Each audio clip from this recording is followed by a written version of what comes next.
Buenas tardes, estimados radioescuchas. Un gusto estar con ustedes una vez más en su programa Futuro en Acción. Hoy tenemos como invitada a la abogada Karen Sichel Arciniega. Ella fue asesora de la Presidencia de la República, participó en una anterior consulta popular, está haciendo su doctorado en una muy prestigiosa universidad del Reino Unido y estamos conectados a la distancia para hablar, entre otros temas, justamente de la próxima consulta de este próximo domingo. Está también ya con nosotros Juan Carlos. Adelante, por favor. Muy buenas tardes, director Giovanni Ginata. Siempre es un gusto. Karen, bienvenida. Bienvenidos a todos nuestros amigos que nos acompañan diariamente aquí en Futuro en Acción. Siempre es un gusto acompañarnos mutuamente y tratar estos temas trascendentes para el Ecuador. Karen, comenzando sobre el tema que proponía el director Giovanni Ginata, ¿Qué opinas sobre esa pregunta que vamos a una de las 4 preguntas sobre las que vamos a decidir este domingo, los ecuatorianos, especialmente la de la base militar? Quisiéramos conocer cuáles son sus comentarios en relación a eso. Bienvenida nuevamente. Muchas gracias por la invitación. Bueno, yo creo que es una pregunta de las más interesantes respecto de las reformas que se plantean a la Constitución. Es decir, no incluyo en esto a la pregunta de la Asamblea Constituyente.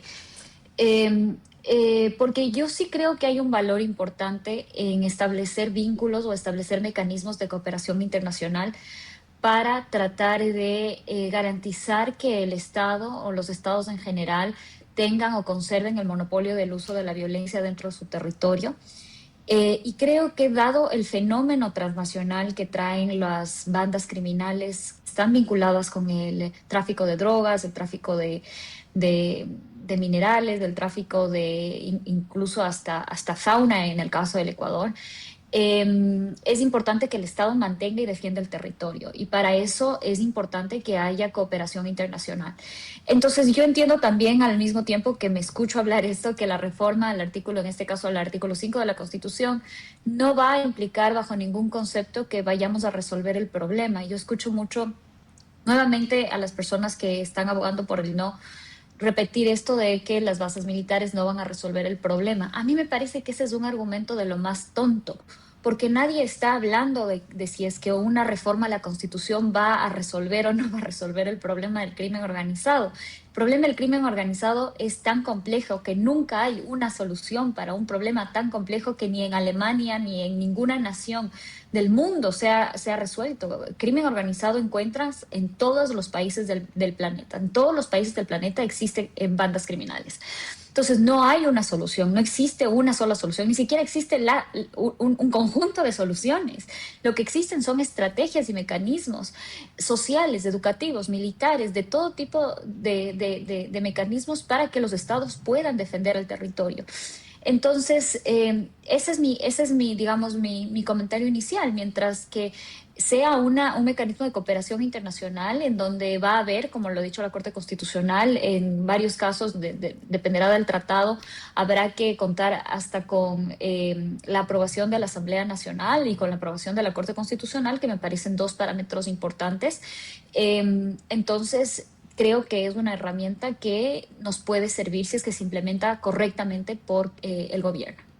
Karen, una de las preguntas más importantes tiene que ver con la decisión o no de irnos otra vez a un proceso constituyente. Contigo le hemos hablado en entrevistas anteriores sobre las opciones que hay, porque hay evidentemente opciones de no ir a la constituyente y hacer reformas puntuales, y una posición distinta es que sí, que definitivamente tenemos que ir a una nueva constitución. Pero a donde yo quiero llegar es que las razones por las cuales necesitamos hacer cambios son múltiples, y tal vez la que más motivación tiene ahora es que estamos ya, digamos, hasta la cabeza o más del problema de la inseguridad. Ayer justo veía unas tomas de una persona que me mandaba, de una persona conocida en un traficado zona de Guayaquil, que asaltaban una tienda que vende drones, y era 4 de la tarde a plena luz del día, se dieron el lujo de entrar sin taparse la cara, quedaron casi que sonreían en las cámaras. Esto habrá demorado unos 5 o 10 minutos entre que se llevaron la mayor parte de los drones que podían, y no pasó absolutamente nada, y seguramente no pasará nada. Esto es cuestión pan de todos los días. Y esta gran motivación es que queremos vivir un cambio no mágico, pero digamos lo más eficiente posible para poder que el Ecuador en algo retroceda en esta situación que vivimos. Entonces la pregunta es, ¿qué cosas tenemos que cambiar y cómo las podemos cambiar? A ver, yo creo que alrededor del tema de la Asamblea Constituyente hay varios temas que topar. Entonces, no es, públicamente yo he expresado que yo no creo que la Asamblea Constituyente en este momento era el mecanismo que se tenía que activar para Así hacer es. los cambios que necesitamos. Pero ya estamos es decir, el presidente ya lo activó. Correcto. Ya no nos escuchó a las personas que le decíamos que lo haga vía reforma parcial y estamos en la Asamblea Constituyente, lo que implica que vamos a ir a 3 procesos electorales. Y ante eso, yo creo que hay otra narrativa que está en la sangre de los ecuatorianos, que es pensar que cambiar las leyes implica cambiar al país. Y si bien es cierto, Giovanni, yo como abogada tengo que aceptar que creo que las instituciones, particularmente el diseño de la arquitectura de las instituciones estatales, son muy importantes para manejar el poder y por lo tanto para limitar de alguna manera la corrupción, creando un sistema de real control estatal. Difícilmente eso se traduce de la noche a la mañana que nosotros vamos, tú me estabas poniendo un problema muy práctico, ¿no? Del cual yo veo como mayor elemento quizás la normalización de la corrupción y del crimen, ¿no? Tú dices, ni siquiera se taparon la cara para ir y para robar. Entonces, esos son los problemas sociales que no le corresponden tratar a la Constitución. Esos son los problemas sociales que no va a cambiar la Constitución. ¿Qué podría hacer la Constitución ante este problema? La Constitución podría establecer los principios que guían a la fuerza pública, la Constitución podría establecer principios que quizás fortalezcan los elementos de territorio del Estado para que, nuevamente, repito, el Estado tenga nuevamente el control de todos los territorios y ejerza el monopolio del uso legítimo de la violencia en ellos. En otras palabras, administre justicia. En el problema que tú proponías, eso se traduciría en que el Estado, la policía, vaya, aprecie a los ladrones y luego los juzgue y luego los mantenga en la cárcel. Es decir, que no haya jueces que los saquen. Entonces, Giovanni, yo creo que otro de los grandes mitos que tenemos que nosotros en algún punto de la historia va a tener que pasar, y es que los ecuatorianos tenemos que dejar de pensar que las constituciones o cambiar de constituciones implica cambiar de país. Si es que queremos que el país cambie, tenemos que cambiar nosotros también a la par de que se cambien las constituciones. Pero haciendo esa salvedad, y es verdad que se puede mejorar, por supuesto, nuestro sistema legal, que es desastroso. Y es desastroso porque fue creado por gente corrupta en Montecristi, precisamente para permitir la completa cooptación del Estado. Entonces, si tú me preguntas qué cambios deberíamos hacer, yo me enfocaría en 3 cambios sustanciales.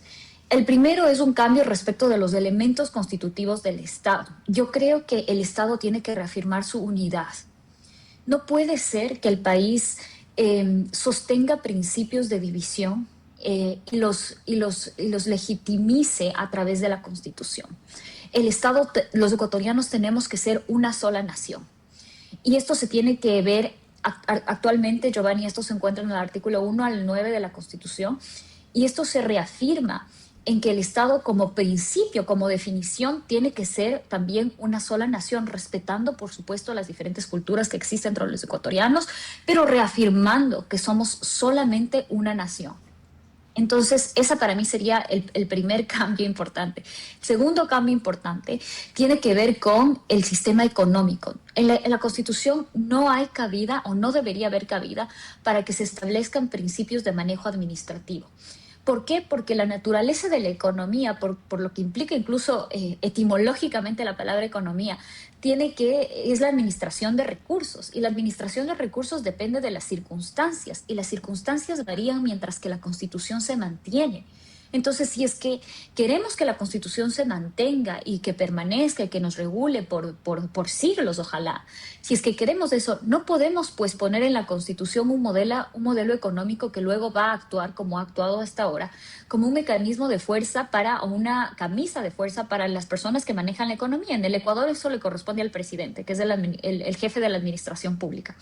Entonces yo eliminaría por completo todos los principios socialistas del siglo XXI que se establecieron allí, y simplemente lo dejaría para que lo regulen las leyes o lo decida el presidente. Se pueden poner ciertos principios, pero el diseño de la economía tiene que ser sometido a un análisis de evaluación de política pública y un análisis de las circunstancias. No tiene cabida en una constitución.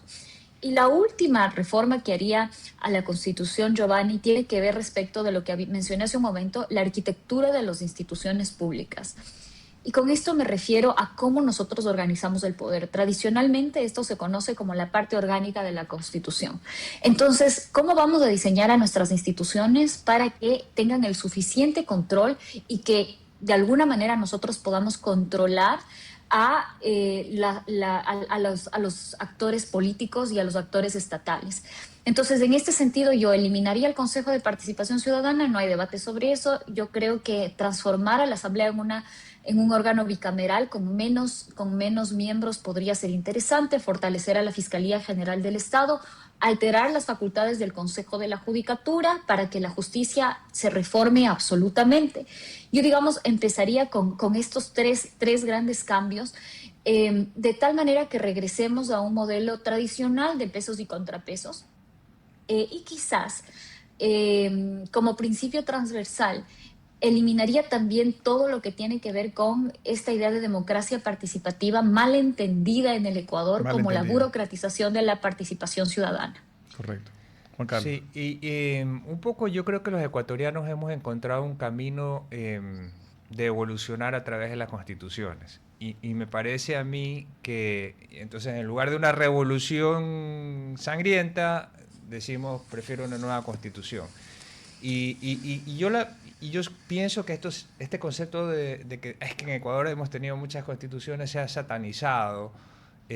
Claro, lo mejor hubiera sido tener un modelo a lo largo de los tiempos, pero tenemos una constitución que evidentemente no está funcionando, que tiene todas estas oportunidades de mejora que menciona Karen, que yo veo en la Corte Constitucional, más allá de que han habido fallos muy buenos en los últimos años y fallos en los que estoy en desacuerdo, y fallos muy criticados por el sector público, incluso por el Poder Ejecutivo, en los cuales yo digo, bueno, pero es que si uno se pone en los zapatos de esos jueces, esa era la legislación sobre la cual tenían que fallar, pues, y no se podían salir de ese campo constitucional.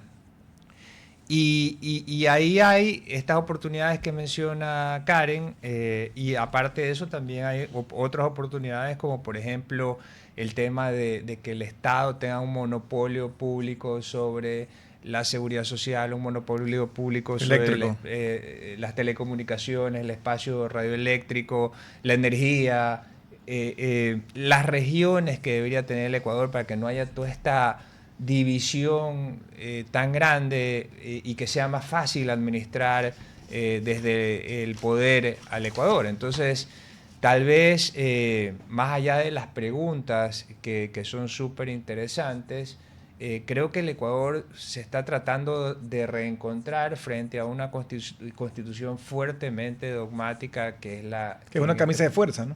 Exacto. No sé, Karen, ¿cuál es su opinión? Bueno, me parece interesante tu criterio que nosotros no hemos tenido, digamos, conflictos armados entre ciudadanos, pero en vez de eso hemos tenido constituciones. Entiendo la idea de que la constitución puede ser un mecanismo para, digamos, evitar conflictos más grandes entre la ciudadanía, porque finalmente la idea de la constitución es que sea una apertura para el diálogo entre los diferentes ciudadanos, entre las diferentes perspectivas, y se pueda llegar a un acuerdo. Esa es la idea de la Constitución de manera ideal. Idealmente sería este momento en donde nosotros como ecuatorianos nos encontramos, decidimos escucharnos entre nuestras diferencias y decidimos llegar a acuerdos de tal manera que en 10 años o en 20 años esta Constitución no se tenga que cambiar, porque todos estuvimos de acuerdo y todos negociamos respecto de estos principios que se supone que vamos a aprobar. El tema es, creo yo, que siempre hemos hecho trampa. Entonces hemos llegado a estos procesos, pero llegamos a estos procesos y luego las personas que nos representan en la Asamblea Constituyente, debido a que nuestros sistemas políticos de organización política no son representativos, en el sentido de que no representan a toda la ciudadanía. Ya desde ahí está un primer vicio.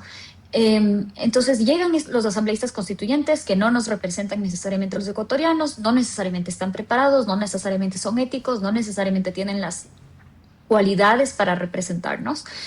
Y en vez de conversar, en vez de empatizar con las personas que piensan distinto, llegan a tratar de ganar el debate, es decir, en un juego de suma cero, es decir, o todo o nada. Y el problema es entonces que no es un espacio de diálogo la constituyente, sino es un espacio de poder, de ver quién puede conseguir los votos. Y entonces no se convierte en un espacio de vamos a ver cómo dialogamos y establecemos estos principios del país, sino se convierte en un juego de poder. Quien tiene los votos tiene el poder y por lo tanto no te importa hablar con tu conciudadano, sino te importa ganar el voto. Y lamentablemente cuando eso pasa, lo que nos ha pasado por los últimos, yo me atrevería a decir, al menos desde el retorno de la democracia, pero ciertamente antes también, es que quien gana esas elecciones, es decir, quien va a ganar la mayoría en la Asamblea Constituyente, se impone a la minoría. Y en esa imposición, en unos años, esa minoría va a llegar y va a volver a cambiar la Constitución. Entonces, solo voy a poner el ejemplo porque me parece que este es el ciclo que hemos vivido por años y nos olvidamos cada 5 años y volvemos a hacer lo mismo. Y es que en Montecristi, ellos no negociaron con la derecha, digamos, si es que ellos eran la izquierda, aunque luego es claro que la Revolución Ciudadana no era izquierda, no era nada, era corrupción. Pero digamos que era la izquierda, al menos por membrete. ¿Y ellos escucharon a su oposición? No. ¿Qué hicieron? Hicieron su constitución a su medida, crearon el CPCCS, pusieron declaraciones de derechos inalcanzables, inentendibles, no hubo un punto medio. Y entonces, ¿qué está pasando ahora? Está pasando la reacción. Aquellos sectores de la sociedad que se sintieron que fueron atropellados, aquellos sectores de la sociedad que no fueron incluidos en el diálogo, que no fueron tomados en cuenta, ¿qué están haciendo? Cambiando la Constitución para seguramente hacer lo mismo. Y así vamos a seguir repitiendo la historia, porque no estamos, si bien estamos teniendo la forma de la constituyente, en el fondo no estamos respetando la esencia de la constituyente, que debería ser un espacio de diálogo real. Y entonces eso me lleva quizás al siguiente problema de la constituyente, que es mucho de lo que vaya a pasar en la constituyente depende de los constituyentes que nosotros elijamos. Y entonces cuando uno ve el estatuto, la manera en la que se van a elegir los constituyentes, a mí sí me preocupa, porque la manera en la que se van a elegir los constituyentes es de la misma manera en la que acabamos de elegir a la Asamblea Nacional. Entonces, a mí sí me preocupa, porque yo particularmente no creo que nuestra clase política esté lista para llevar ese tipo de conversaciones con transparencia y honestidad. Y yo tampoco creo realmente que la ciudadanía esté lista o siquiera le importe que haya ese tipo de debates. Karen, tú mencionaste el tema de que el Ecuador debe ser una sola nación, y estoy obviamente de acuerdo, pero de la novelería o del engendro que sale de Montecristi salieron algunos conceptos, como por ejemplo el de la plurinacionalidad, conceptos como lo de la justicia indígena. Y yo, digamos, reflexiono y digo, bueno, aquí hay cierta discriminación, porque si yo hubiera nacido en una comunidad indígena en la Sierra Central ecuatoriana, entonces allí, si agarramos, Juan Carlos y yo, a un ladrón robándose unas gallinas, podemos los dos ponernos de acuerdo, aplicar bajo nuestros usos y costumbres la justicia indígena y lo castigo, le lanzo agua fría o lo que sea. Pero aquí, si nos pasa aquí saliendo de la radio, no lo podemos hacer. Y además el concepto de plurinacionalidad, ¿por qué se acepta? Bueno, yo creo, a ver, para empezar, la justicia indígena no empieza con la Constitución de Montecristi. Ya en la Constitución de 1998 existía el reconocimiento de la justicia indígena, solamente que se establecía que la justicia indígena no podía en ningún caso, o en caso de contradecir a la ley ordinaria, la que prevalecía era la ley ordinaria. Como es lógico. Como es lógico, desde mi perspectiva también. Entonces, aquí hay un principio que subyace, que es el principio de igualdad ante la ley. Entonces, sí es cierto que nosotros en el Ecuador somos una nación que tiene diversas culturas, diversas costumbres, diversas, y eso creo yo debería ser la fortaleza del Ecuador. Lamentablemente, si es que nosotros partimos desde la concepción marxista, que es la concepción que, por ejemplo, promulga el señor Issa, esta idea de indigenismo comunista, andino, ¿no? En donde la única manera de percibir a los indígenas es a través del lente del poder, en donde no hay manera de convivir entre mestizos e indígenas si no es que uno de ellos está siendo explotado, y generalmente es el indígena. Así es como ellos lo ven. Es decir, no hay una manera en que el mestizo pueda tener una relación de cooperación con el indígena, porque siempre, de alguna manera, bajo su ideología marxista, siempre el indígena va a estar siendo explotado. Entonces, si es que uno parte desde esa cosmovisión del mundo, desde esa ideología del mundo, es una ideología y parte del marxismo, muy difícil, Giovanni, que nosotros lleguemos a un acuerdo, porque nadie va a querer negociar o nadie va a querer cooperar con su explotador. Y es por eso que en la Constitución de Montecristi, el ente de cómo se entiende el indigenismo cambia de ser parte de la nación ecuatoriana a ser hacer un elemento que buscaba tener una diferenciación completamente distinta. Y eso vulnera, creo yo, Giovanni, el principio básico de cualquier civilización, que es el Estado de Derecho, básicamente el principio de igualdad ante la ley. ¿Qué significa esto? Que todos los ecuatorianos, no importa cuál sea nuestro apellido, no importa cuál sea su color de piel, no importa cuál sea su creencia, todos tenemos que ser tratados bajo la ley como iguales. No importa de dónde naciste. Y entonces el problema es que hay ciertos, porque no voy a decir todos los indígenas porque sería una real injusticia. Correcto. Pero hay ciertos grupos indígenas que no quieren ser tratados como iguales bajo la ley. Quieren que ellos tengan ciertos privilegios, quieren que ellos sean tratados de manera distinta, cuando todos estamos en el mismo bote que se está hundiendo, lamentablemente. Y entonces esa distinción para mí es absolutamente perniciosa, porque para fundar una nación tú tienes que saber que hay esta igualdad de que si es que yo hago algo me va a pasar exactamente lo mismo que le va a pasar a mi vecino.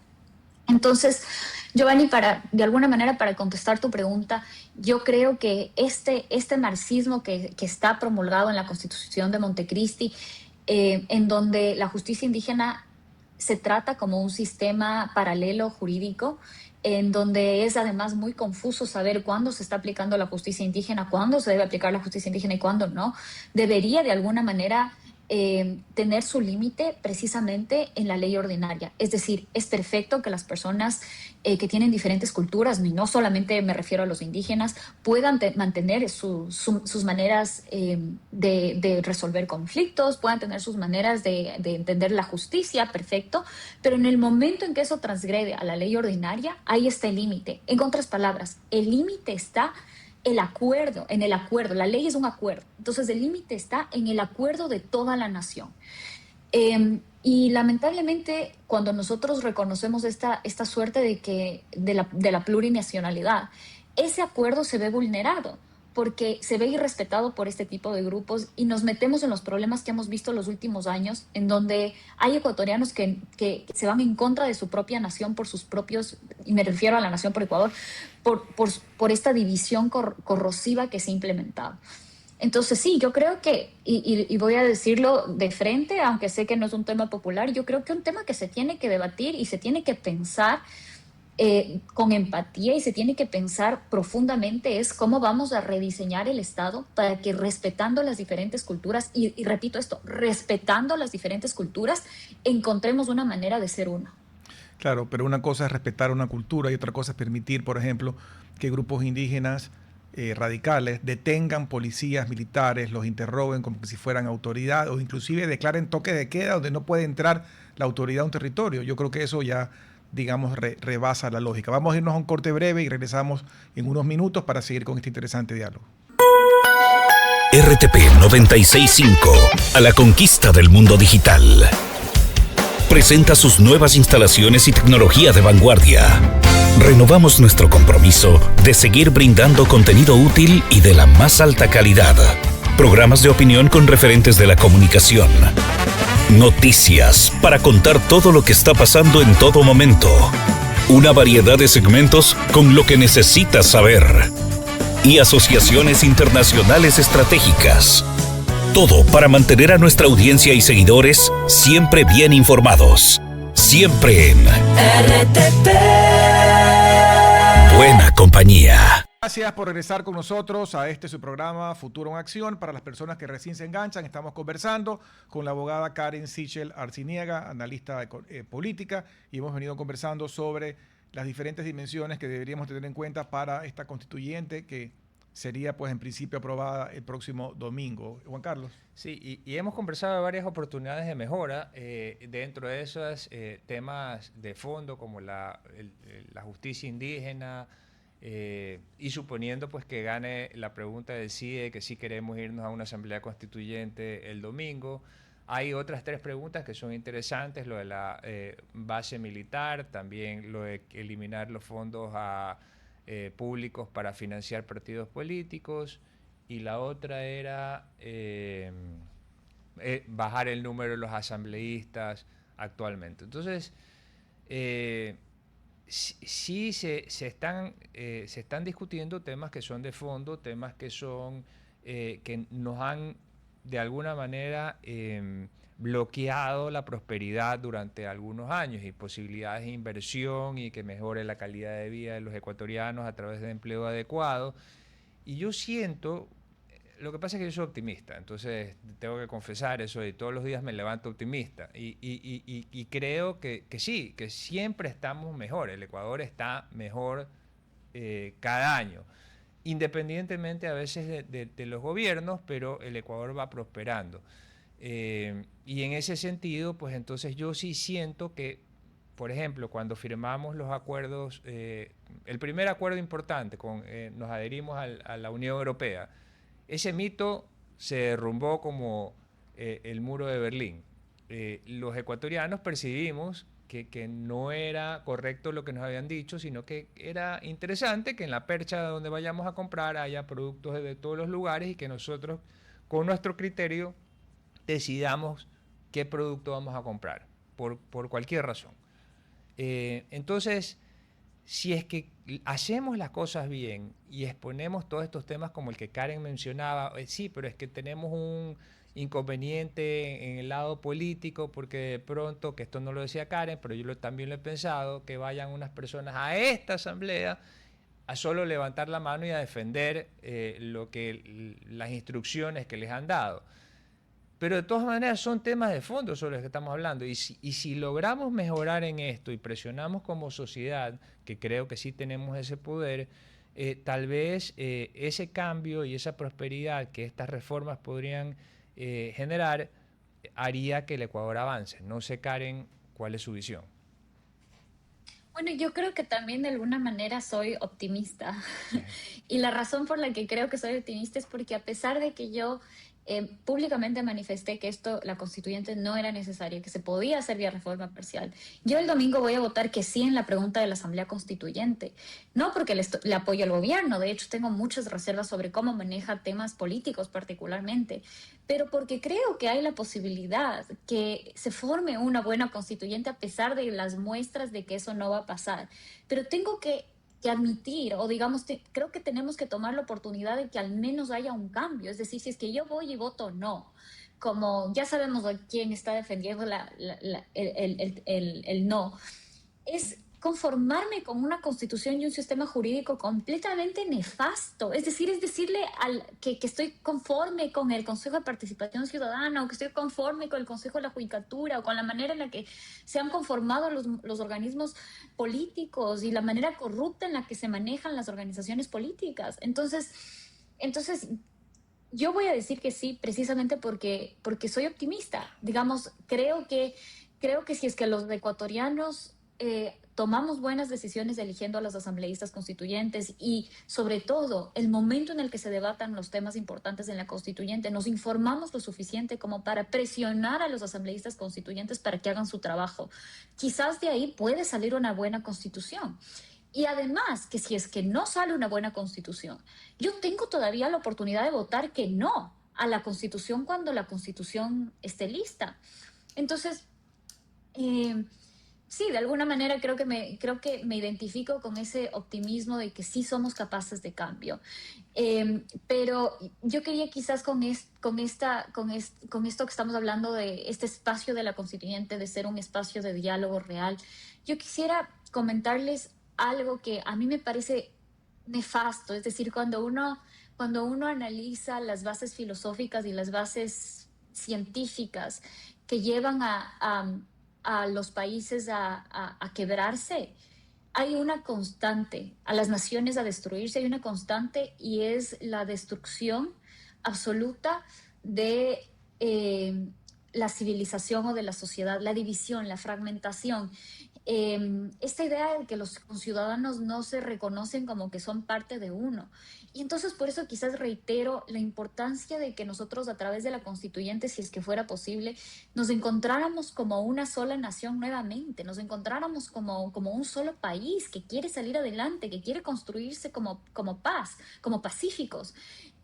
Y esto es interesante porque mientras uno más analiza cómo es que hacen las sociedades prósperas para prosperar y salir adelante y construirse pacíficamente, la manera en que hacen es a través de cooperar unos entre otros. Y la manera en la que cooperan unos entre otros no solamente es a través de la apertura del mercado, es sobre todo a través de la cooperación moral, es sobre todo a través de la cooperación empática. Entonces solo voy a tomar el ejemplo de Giovanni al inicio. Él nos decía que había esta gente que estaba robando y que igual nadie hacía nada.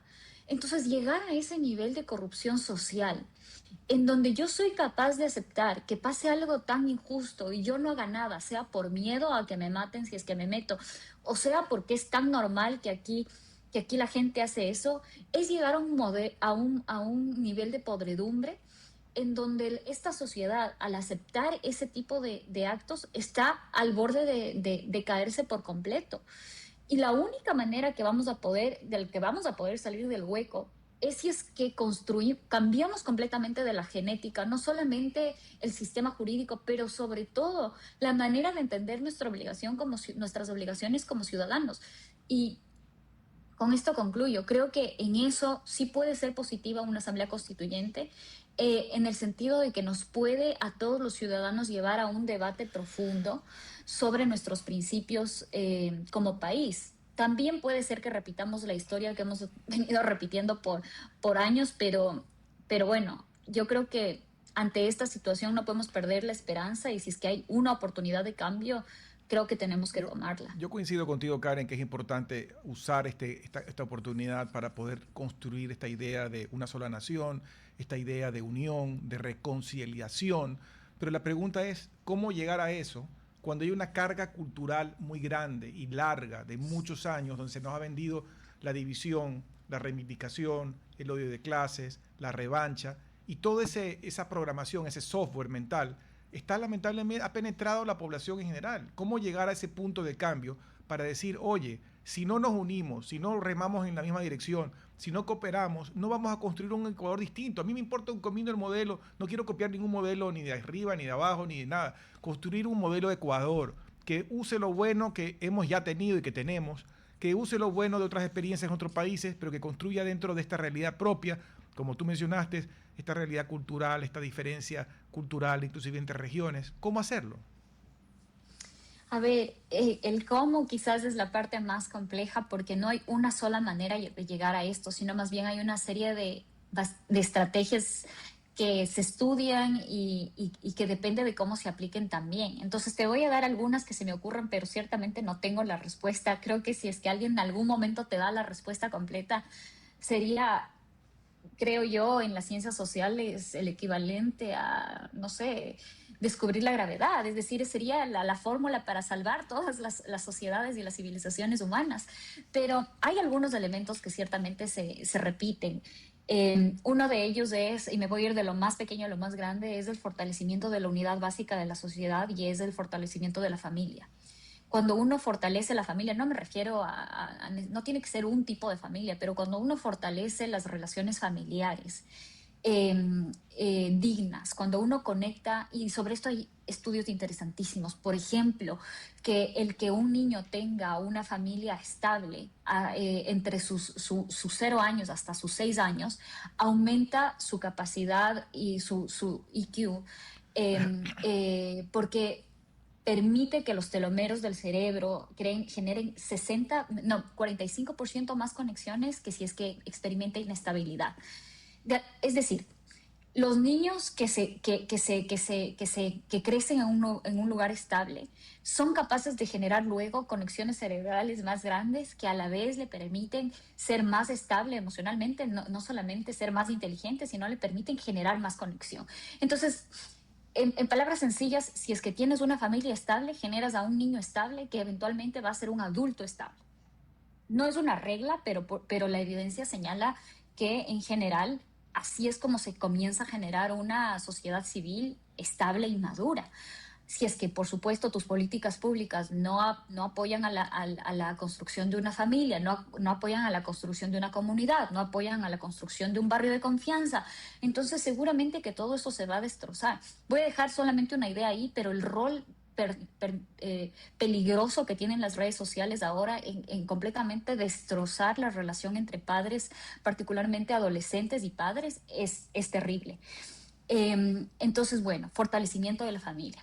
Luego, fortalecimiento de las instituciones, que es algo que hablamos hace un momento, ¿no? La arquitectura de las instituciones tienen que ser instituciones dignas, en donde se manejen no solamente a través de leyes, sino a través de un reproche social completamente fuerte hacia le llaman en la teoría los free riders, ¿no?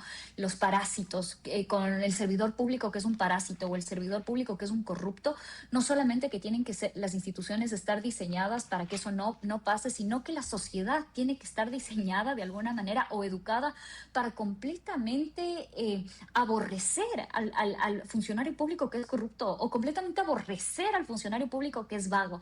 Entonces, de tal manera que todo nuestro tejido social cambia, es decir, ya no se le va a alabar al pillo, ya no se le va a alabar al que hace trampa, sino se lo va a castigar, lo vamos a reprochar, nos va a parecer horrible. Con esto termino, he dado solo dos, pero yo recuerdo que cuando pasó el tema de Metástasis, encontraron este pequeño premio en uno de los fiscales que fue allanados que decía pillo buena gente. Y eso para mí exactamente muestra el nivel de podredumbre al que hemos llevado, y es triste obviamente, pero de alguna manera es también una oportunidad, porque nos damos cuenta de dónde viene el problema, ¿no es cierto? Viene el problema de que nuestra sociedad está arreglada al revés. En vez de castigar y repudiar al pillo, de alguna manera nuestra sociedad socialmente lo acoge.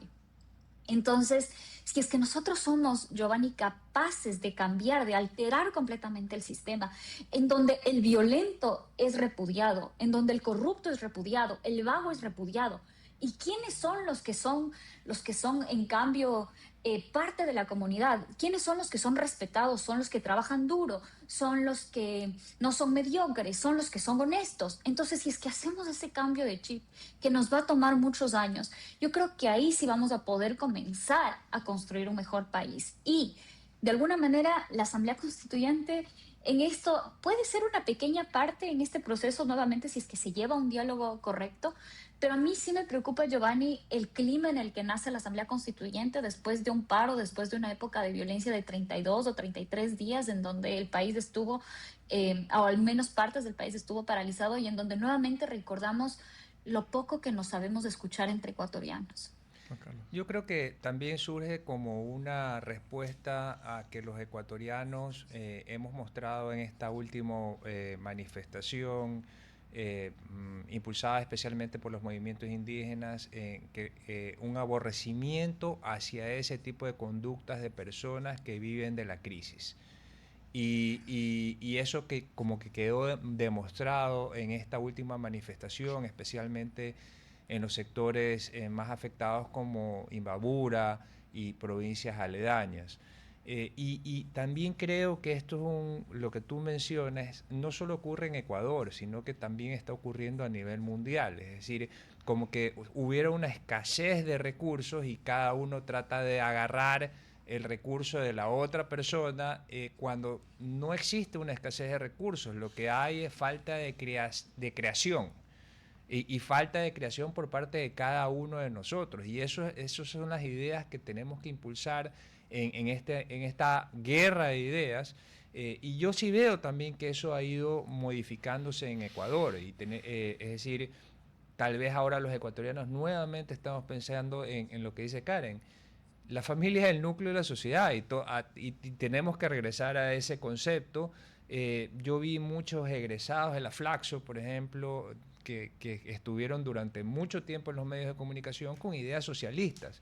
En mi colegio, un colegio privado, nos educaron con ideas socialistas. En la universidad recibí, una universidad ecuatoriana, ideas socialistas, pero sin embargo las personas se han dado cuenta que no necesariamente esas ideas funcionan. Y por eso sigo creyendo en ese ímpetu que debemos de poner todos los ecuatorianos en retomar las buenas ideas como las que hemos mencionado e impresionar en que la Asamblea Constituyente, si bien es cierto, no va a ser perfecta, porque ese es otro error que tenemos los ecuatorianos en el sentido de que, es decir, nada es perfecto. Es decir, cuando uno ve lo que hizo en su empresa hace 20 años, dice, es casi una broma el producto que lancé, pero lo he ido perfeccionando por la frecuencia y el esfuerzo que le he puesto para poder lograr un producto o un servicio mejor. Así es que lo que realmente nos va a salvar a los ecuatorianos es esta constancia en seguir hablando sobre estas buenas ideas y en destacar que esas buenas ideas le sirven o nos sirven a todos los ciudadanos del Ecuador. Por eso es que yo digo, vamos a esa asamblea. La Constitución actualmente ya sabemos que es reglamentaria, ya sabemos que no sirve, que no nos genera prosperidad, y como dice Karen, bueno, y por último, si sale mal, bueno, tenemos la opción en un referéndum de decir no gracias, prefiero quedarme con la anterior. No sé, Karen, ¿qué opina usted? Bueno, yo creo que, a ver, a mí me parece interesante el debate esto de regresar a ver a la estructura básica de la sociedad, ¿no? Porque además que no es un debate que uno encuentra mucho en los medios en donde hablan de política, lo cual es una locura cuando se supone que la política precisamente es el espacio para debatir las estructuras sociales y los valores sociales. Y los valores sociales sin duda empiezan, el corazón de todo empieza en la estructura básica social que es la familia. Y hay algo que tampoco se habla y es el detrimento que yo mencioné hace un momento de la mentalidad de los jóvenes que viven esclavizados esclavizados por las redes sociales y atormentados por las redes sociales, lo cual existe en evidencia últimamente en los últimos 3 años. Particularmente muy interesante, presentada por un psicólogo moral muy famoso que se llama Jonathan Haidt, en donde él trata de explicarnos en términos sencillos que las redes sociales están básicamente matando a los jóvenes, les están privando de su capacidad de concentración, les están generando o están haciendo que entren en unos ciclos de depresión intensa, de pérdida de sentido. ¿Y por qué esto es importante para la política? Porque si es que uno quiere entender a los jóvenes, uno tiene que entender cuál es la realidad que ellos están viviendo. Si es que uno quiere tener en 20 años un país más ético, un país menos violento, un país más feliz, más conectado, entonces uno tiene que preocuparse por cómo los jóvenes están viviendo su realidad. Y yo no creo que es la mejor realidad la que les podemos ofrecer a los ecuatorianos. Tú decías hace un momento, yo creo que hemos prosperado como país en los últimos años y yo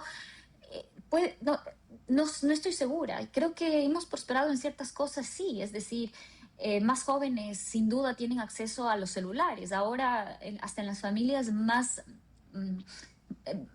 necesitadas tienen acceso a Facebook, a Twitter, a Instagram, tienen celulares de los smartphones. Pero el problema es para qué los usan. Y una vez que tú ves que entonces este cambio en las sociedades está realmente alterando la membrana social y las instituciones sociales, sí es momento de preocuparse, porque esos jóvenes son los que van a votar y esos jóvenes son los que van a ser parte del debate político. Y si es que esos jóvenes no están cimentados en valores de patriotismo, no han cimentado su identidad como ecuatorianos, no entienden sobre la idea de sacrificio, que es una idea básica para cualquier Estado que quiere ser civilizado, que quiere ser próspero, la idea de que voy a sacrificar un poco el beneficio que me trae esto versus voy a trabajar más para que en el futuro yo pueda tener más y que mi gente tenga más. Si es que no somos capaces de transmitir esos mensajes a los jóvenes, pues estamos perdidos. Y sí me preocupa y traigo este tema a colación porque no nos olvidemos que el partido de gobierno, ADN, ha sido uno de los más entusiastas en incluir a la juventud en la política, pero me temo que lo ha hecho como una formalidad, es decir, no reivindicando a los valiosos jóvenes que pueden haber ahí, sino lo ha hecho simplemente como, de nuevo, como una formalidad, en donde simplemente aumenta a los jóvenes en sus listas, pero no son jóvenes valiosos. Hablemos de Dominique Serrano, hablemos de tantos otros jóvenes que son parte del gobierno, que no están haciendo los cambios en la política que quisiéramos, y la pregunta es ¿por qué no lo están haciendo? Y la respuesta es porque ¿cómo lo van a hacer si es que no los estamos educando para que sean buenos ciudadanos? La verdad es que lo que tú mencionas con respecto a la familia, una reflexión que me viene a la cabeza es cómo no va a haber cambiado para mal si justamente del marxismo no necesariamente se desprende la defensa de la familia. El marxismo ponía el Estado por encima de todo y la familia era secundaria y más bien iba en contra de la familia porque el Estado era todo. Entonces, esto que heredamos, y tú comenzaste la conversación al inicio de esta entrevista hablando de que tenemos que desterrar todo este lastre que nos dejó a nivel ideológico, ese concepto, todas estas esta larga lista de temas marxistas que quedaron en esta Constitución, y ojalá que en esta nueva que tenemos la oportunidad de cambiar, bueno, si sale la Constituyente, si se hace un buen producto, ojalá que se cumpla lo que tú dices, Karen, de que tengamos los mejores hombres y mujeres en esa Constituyente. Gracias, Karen, se nos acabó lamentablemente el tiempo, quedó mucho por hablar, esperemos que puedas regresar pronto, ya será para hablar después de la elección del domingo, y también gracias, Juan Carlos, con todos ustedes, hasta el día de mañana. Hasta aquí, Futuro en Acción. Control Master Marisela Basantes. Transmisión digital Gerardo Díaz. Redes sociales Erika Eras. Edición Oscar Saavedra. Dirección Javier Gamboa. Todos los derechos reservados. RTP 2025. Si disfrutó este programa y aportó de manera positiva en su vida, déjenos sus comentarios en Instagram, página web o WhatsApp, así como los aplausos al artista son sus mensajes al equipo de RTP Ecuador. RTP. Buena compañía.